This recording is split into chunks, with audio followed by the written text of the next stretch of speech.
News first ಆಯೋಜಿಸ್ತಾ ಇರುವ ಕರ್ನಾಟಕದ ಅತಿ ದೊಡ್ಡ ಇವಿ ಎಕ್ಸ್ಪೋ. ಭಾರತೀಯ ಜನತಾ ಪಾರ್ಟಿಯ ರಾಜ್ಯ ಕಾರ್ಯಕಾರಿಣಿ 19ನೇ ತಾರೀಕು ಅಂದ್ರೆ ನಾಳೆ ದಿನ ಅರಮನೆ ಮೈದಾನದಲ್ಲಿ ನೆರವೇರ್ತಾ ಇದೆ. ಬೆಳಗ್ಗೆ 8:30ರಿಂದನೇ ರಾಜ್ಯದ ಮೂಲೆ ಮೂಲೆಗಳಿಂದ ನಮ್ಮ ಪ್ರತಿನಿಧಿಗಳು ಆಗಮಿಸುತ್ತಾರೆ. ಬೆಳಗ್ಗೆ 9:45ಗೆ ಸರಿಯಾಗಿ ಧ್ವಜಾರೋಹಣವು ಕೂಡ ನೆರವೇರುತ್ತದೆ. ಈ ಒಂದು ಕಾರ್ಯಕಾರಿಣಿಯ ಉದ್ಘಾಟನೆ ನಮ್ಮ ಕೇಂದ್ರ ಸಚಿವರಾಗಿರುವಂತಹ ಗೌರವಾನ್ವಿತ ಗಜೇಂದ್ರ ಸಿಂಗ್ ಶೆಖಾವತ್ ರವರು ಕಾರ್ಯಕಾರಿಣಿಯ ಉದ್ಘಾಟನೆಯನ್ನ ನೆರವೇರಿಸಲಿದ್ದಾರೆ.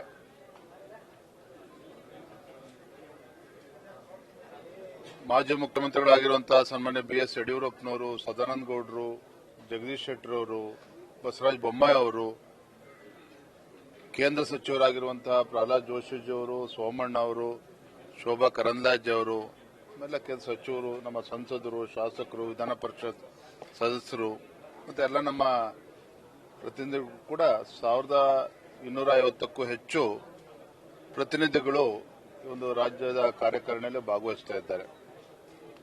ವಿಶೇಷತೆ ಏನಪ್ಪಾ ಅಂತ ಹೇಳಿದ್ರೆ,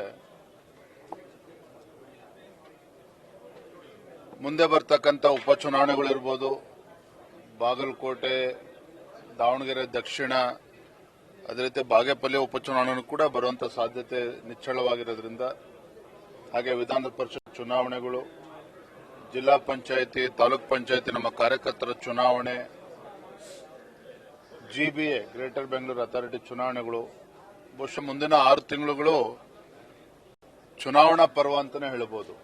ಈ ನಿಟ್ಟಿನಲ್ಲಿ ಸಂಘಟನೆಯನ್ನ ಯಾವ ರೀತಿ ಸಜ್ಜುಗೊಳಿಸಬೇಕು ಎಲ್ಲದರ ಬಗ್ಗೆನೂ ಕೂಡ ಸಮಗ್ರವಾಗಿ ಚರ್ಚೆ ಮಾಡ್ತೇವೆ. ಈಗಾಗಲೇ ಕಾಂಗ್ರೆಸ್ ಸರ್ಕಾರ ಬಂದು ಬಹುತೇಕ 3 ವರ್ಷಗಳು ತುಂಬುತ್ತಾ ಇದೆ. ಸದ್ಯದಲ್ಲೇ ರಾಜ್ಯ ಕಾಂಗ್ರೆಸ್ ಸರ್ಕಾರದ ವೈಫಲ್ಯತೆಗಳು ಜನ ಅಂತೂ ಬೇಸತ್ತು ಹೋಗಿದ್ದಾರೆ. ಇಂಥ ಭ್ರಷ್ಟ, ಬಡವರ ವಿರೋಧಿ, ರೈತ ವಿರೋಧಿ, ಯುವಕರ ವಿರೋಧಿ, ಯುವಜನತೆ ವಿರೋಧಿ ಕಾಂಗ್ರೆಸ್ ಸರ್ಕಾರವನ್ನ ಬುಡ ಸಮೇತ ಕಿತ್ತಾಕುವಂತ ನಿಟ್ಟಿನಲ್ಲಿ ಬಹಳ ಗಂಭೀರವಾಗಿ ಚರ್ಚೆಗಳು ಕೂಡ ನಡೀತದೆ. ಕೆಲವು ನಿರ್ಣಯಗಳನ್ನು ಕೂಡ ನಾಳೆ ನಾವು ತೆಗೆದುಕೊಳ್ಳಲಿದ್ದೇವೆ. ಮತ್ತೊಂದು ವಿಶೇಷತೆ ಏನಪ್ಪಾ ಅಂತ ಹೇಳಿದ್ರೆ, ಈ ನಾಡಿನ ರೈತ ನಾಯಕರು, ಮಾಜಿ ಮುಖ್ಯಮಂತ್ರಿಗಳು, ಹೋರಾಟಗಾರರಾಗಿರುವಂತಹ ಸನ್ಮಾನ್ಯ BS ಯಡಿಯೂರಪ್ಪನವರು ಸಾರ್ವಜನಿಕ ಜೀವನದ 50 ವರ್ಷಗಳನ್ನು ಪೂರೈಸಿದ್ದಾರೆ. ಅಂದ್ರೆ ಜನಸಂಘ ಕಾಲದಿಂದ ಅವರು ಮಂಡ್ಯದಿಂದ ಶಿಕಾರಿಪುರಕ್ಕೆ ಹೋದ ನಂತರದಲ್ಲಿ, ಆ ಜನಸಂಘ ಕಾಲದಿಂದಲೂ ಸಹ ಇಲ್ಲಿಯವರೆಗೆ ಈ ರಾಜ್ಯಕ್ಕೆ ಕೊಟ್ಟಿರ್ತಕ್ಕಂಥ ಅವರ ಸೇವೆ ಮತ್ತು ಸಂಘಟನೆಗೆ ಅವರು ಭಾರತೀಯ ಜನತಾ ಪಾರ್ಟಿ ನಗರಕ್ಕೆ ಸೀಮಿತವಾಗಿರ್ತಕ್ಕಂಥ ಪಕ್ಷವನ್ನು ಹಳ್ಳಿಗೆ ತೆಗೆದುಕೊಂಡು ಹೋಗ್ತಕ್ಕಂಥ ನಿಟ್ಟಿನಲ್ಲಿ ಯಶಸ್ವಿಯಾಗಿದ್ದಾರೆ. ಇವೆಲ್ಲವನ್ನು ಕೂಡ ಪರಿಗಣಿಸಿ ಸನ್ಮಾನ್ಯ BS ಯಡಿಯೂರಪ್ಪನವರಿಗೆ ನಾಳೆ ಎಲ್ಲ ಹಿರಿಯರ ಸಮ್ಮುಖದಲ್ಲಿ ಒಂದು ಅಭಿನಂದನಾ ಒಂದು ಕಾರ್ಯಕ್ರಮ ಕೂಡ ನೆರವೇರಲಿದೆ. ಯಡಿಯೂರಪ್ಪನವರು ಅಂತ ಹೇಳಿದ್ರೆ ರಾಜ್ಯದಲ್ಲಿರ್ತಕ್ಕಂಥ ಪ್ರತಿಯೊಬ್ಬ ಕಾರ್ಯಕರ್ತರಿಗೂ ಕೂಡ ಪ್ರೇರಣೆ. ಸನ್ಮಾನ್ಯ BS ಯಡಿಯೂರಪ್ಪನವರು, ಅನಂತ್ ಕುಮಾರ್ ಅವರು, VS ಆಚಾರ್ಯ ಅವರು, ತಂಗಾ ಅವರು, ಕರ್ಕಿ ಅವರು, ಶಂಕರ ಮೂರ್ತಿಗಳು, ಅನೇಕ ಹಿರಿಯರ ಒಂದು ತಪಸ್ಸು, ಕಾರ್ಯಕರ್ತರ ಒಂದು ತಪಸ್ಸು, ಇದೆಲ್ಲದರ ಪರಿಣಾಮವಾಗಿ ಇವತ್ತು ಪಕ್ಷ ಎಷ್ಟೊಂದು ಭದ್ರವಾಗಿ ಇವತ್ತು ನೆಲೆನವರೋದಕ್ಕೆ ಸಾಧ್ಯ ಆಗಿದೆ ಅಂತ ಸನ್ಮಾನ್ಯ BS ಯಡಿಯೂರಪ್ಪನವರಿಗೆ ಅಭಿನಂದನೆಯನ್ನು ಕೂಡ ನಾಳೆ ಸಲ್ಲಿಸೋರಿದ್ದೆ, ಸನ್ಮಾನ ಮಾಡೋರಿದ್ದೇವೆ. ವಿಶೇಷವಾಗಿ ಮುಂದಿನ ಕೆಲಸ ನಾವು ಸಂಘಟನೆ ಯಾವ ರೀತಿ ತೆಗೆದುಕೊಂಡು ಹೋಗಬೇಕು ಎಲ್ಲ ವಿಚಾರಗಳನ್ನು ಕೂಡ ನಾಳೆ ಕಾರ್ಯಕಾರಿಣಿಯಲ್ಲಿ ಸಮಗ್ರ ಚರ್ಚೆ ಮಾಡೋರಿದ್ದೇವೆ.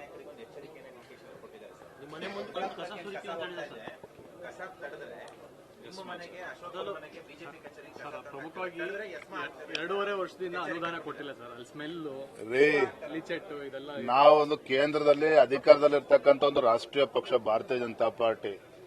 ಇಂಥ ಗೊಡ್ಡು ಬೆದರಿಕೆಗೆ ಹೆದರ್ಕೊಳ್ತಕ್ಕಂಥ ಪ್ರಶ್ನೆನೆಲ್ಲ ಇವ್ರಿಗೆ ಯೋಗ್ಯತೆಗೆ ಟನಲ್ ರೋಡು ಸಿಂಗಾಪುರ್ ದುಬೈ ಮಾಡೋದನ್ನ ಬಿಟ್ಟು ಫಸ್ಟ್ ಗುಂಡಿ ಮುಚ್ಚುವಂತ ಕೆಲಸ ಮಾಡಲಿ.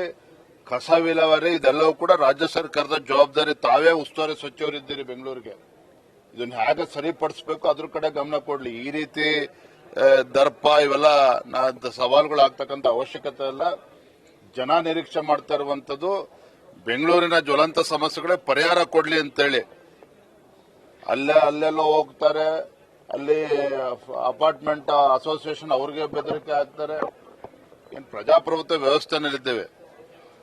ಮತ್ತೆ ದೇಶದಲ್ಲಿ ಅತಿ ಹೆಚ್ಚು ರಾಜ್ಯಗಳಲ್ಲಿ ಬಿಜೆಪಿ ಅಧಿಕಾರದಲ್ಲಿರುವಂತದ್ದು. ಈ ರೀತಿ ಹೇಳಿಕೆಗಳನ್ನ ಬದಿಗಿಟ್ಟು ಯಾವ ರೀತಿ ಇವತ್ತು ಅಭಿವೃದ್ಧಿ ಆಗಬೇಕು, ಬೆಂಗಳೂರು ಯಾವ ರೀತಿ ಅಭಿವೃದ್ಧಿ ಆಗಬೇಕು, ಕಸ ವಿಲೇವಾರಿ ಬಗ್ಗೆ ಹೆಚ್ಚು ಗಮನ ಹರಿಸಬೇಕು, ಅದರ ಕಡೆ ಗಮನ ಹರಿಸಲಿ.